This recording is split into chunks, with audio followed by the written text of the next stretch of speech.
Hey guys, what's up? This is the XX Templar, and today I will be making a tutorial about terminal care. Alright, so yan tuturo ko sa inyo ngayon ang terminal care. So, question is, yung po bang mga terminal na nangitim na, pwede pa po ba magamit? Well, minsan pwede. So, itong tutorial na gagawin ko for terminal care. Alright, so let's begin. Ngayon, ito po ang itsura ng bagong terminal. Okay? Pakinggan nyo po mabuti. Yan ang bagong terminal. Kita nyo yung copper niya. Maganda pa. Copper pa itsura. Yan. Maganda pa ang conduction yan. Pero habang tumatagal po kasi, nagkakaroon po tayo tinatawag na chemical mixtures. Yan. Kasama na yung sa mga contact cleaners natin. Yung mismo chemical na nasa loob ng baterya. Minsan na lumalabas sa minsan ang mga baterya may mga lumalabas ang chemical yan during usage. So yan na yan, naghalo-halo na. And pag nag-handle po kayo ng mga terminals, I suggest gumamit po kayo ng mga either gloves po or ganito. Ganyan. Hawakan nyo po gamit yan kasi po yung mismong pawis natin, mas nagpapabilis po ang oxidation niya. So nangingitim siya ng mas mabilis pa.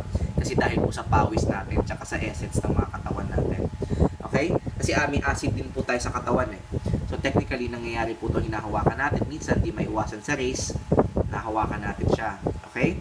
So yan po yung terminal na luma na. Pinakita ko naman yung bago. Ito medyo bago pa po ito. Galing po ito sa Super XX Super X Pro Stock race car. So yan, kita nyo yung bago, diba? So dapat weekly minamaintain nyo po siya. Okay, so tuturuan ko po kayo paano mag-maintain ngayon. Okay? Subukan ko lang maitayo to. Patay. Hindi kaya, wala kasi akong stand eh. Okay, subukan natin. Okay? So, hawakan mo na lang siya ng ganyan.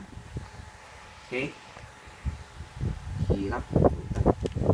Saglit. Kailangan nyo po ng cutter. Okay? Ang gagawin nyo po dyan is ganito. Hihina-hinaan nyo lang po, tanggalin yung itim. Yan, ganyan. Okay? Pasensya na po at wala akong camera stand. Bibili pa lang. Yan. Yan, okay. Kita nyo? Gaganyanin nyo lang. Iisisin nyo lang. Ayan. Ayan. Kita nyo po? Natatanggal na yung itim. Okay. Ganyan po pagtanggal niyan. So, terminal care po ang tawag dyan. Gamit lang po ay cutter. At, yan. Kung wala naman po ngayong cutter, pwede nyo pong gamitin is liha. Pwede nyo po siyang lihain. After po nyan, gamitin nyo po ng mechanic contact cleaner. Bugahan po ninyo. So, yan po ang maganda gaganda po ulit ang contact ng terminals ninyo. Okay? So, iwas lang po sa mga oxidation nito kasi para ma-prolong. Kita nyo, mas kuminis na siya compared kanina. Yan lang po gagamitin nyo. Cutter lang po. Tapos, pagtsagaan yung is-isen. Alright? Or use sandpaper. The lightest, hindi naman yung grabbing gas pa. Yung medyo-medyo lang. Okay? So, you can get this at your local hardware store. Or there's the Tamiya sandpaper. You can use that one. Or get a cutter just to take it all out. May alam ako iba tutorial ginagamit po nila is vinegar sa pag-alis po ng mga itim na to. Although hindi ko po siya alam pa paano gawin. Pero ako kasi hindi ko masyadong gamayan so hindi ko muna nire-recommend. Pero ako, what I recommend is just doing that. Make it simple. Simple lang. Use a cutter. Is-isin nyo yung buong Make sure i-is-isin yung mga tumatama sa battery. Ito, tulad nyan. At yung mismong tumatama dito sa mga terminals ng makina. Ganon din po sa mga engines. Yung mga terminals po dito, may maintenance din po yan. Dahil ito po, parehas lang po coppers yan, parehas. So, ganyan po mga sir, ang pag-aalaga ng inyong mga terminals. Okay? Ngayon, additional information, mas okay po ang bronze terminal na nanggagaling sa stock kumpara yung gold-plated. Kasi yung pagkaka-gold plate po niya hindi po kompleto. So, yung resistance po hindi po tama. So, hindi siya ganun ka-useful. To make it plain and simple, hindi siya ganun ka-useful. Kung ayaw nyo po akong paniwalaan, kayo na po ang mag-try. Pero karamitan po ng lahat ng mga racers uses the box stock terminals which is made of copper. The other one is gold-plated. Copper din ata yun pero gold-plated lang. Kaso yung pagkaka-gold-plate niya hindi ganun kapuro. Kaya medyo ineffective pa rin siya. So, kung gusto niyo pa rin yun, kung yun ang gusto niyo setup na gold terminals, well, bawiin nyo na lang sa other aspect. So, marami naman pong paraan. Pero ito po, as of the moment, ito nire-refer ko, ang copper terminals.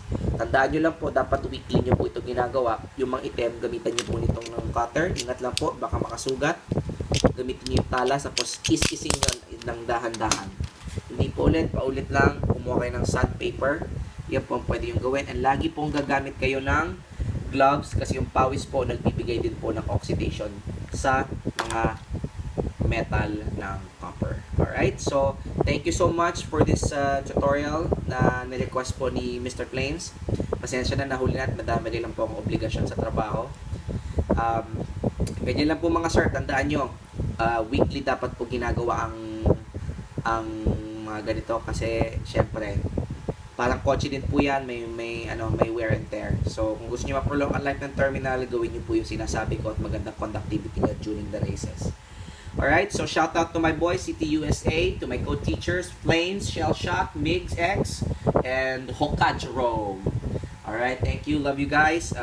Brought to you by CTUSA, Super XX Elite Knights International, the biggest elite knights club in the planet, and Noobs Mini 4WD. Remember, play like kids, but race like pros. Learn to respect everyone, noobs or master. Thank you so much. This is the XX Templar. See you again. Race on!